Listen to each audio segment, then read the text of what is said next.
మన కడుపులో ఎప్పుడు 100 నుంచి 150 మిల్లీ వాయువులు ఉంటాయి. కానీ ఈ వాయువులు ఎక్కువగా పెరిగినప్పుడు అది పెద్ద ఇబ్బందిని కలిగిస్తుంది. కొంతమందికి తరచుగా గ్యాస్ ఆపనవాయు సమస్యలు ఉంటాయి. సాధారణంగా తప్పుడు ఆహారపు అలవాట్ల వల్లనే కడుపులో గ్యాస్ ఆపనవాయు సమస్య వస్తుంది. ఇక మన కడుపులో అసంఖ్యాకమైనటువంటి బ్యాక్టీరియాలు ఉంటాయి. ఇవి మన ఆహారం నుండి ఆహారాన్ని తీసుకుంటాయి. ఈ బ్యాక్టీరియా కార్బోహైడ్రేట్లు, ఫైబర్, స్టార్చ్ మొదలైన వాటిని పులియబెట్టినప్పుడు చాలా గ్యాస్ ఏర్పడటం ప్రారంభమవుతుంది.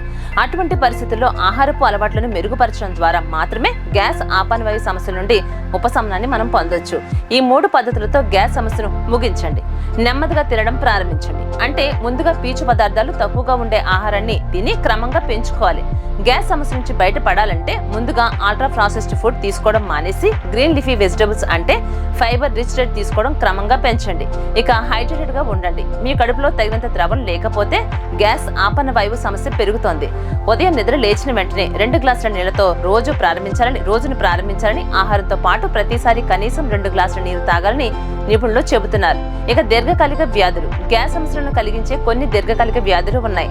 పేగుల్లో పుండు, డైవర్టికులిటిస్, క్రోన్స్ మొదలైనటువంటి వ్యాధుల వల్ల కూడా గ్యాస్ రావచ్చు. అటువంటి సమస్య ఉంటే ట్రీట్మెంట్ చేయించుకోవడం చాలా అవసరం.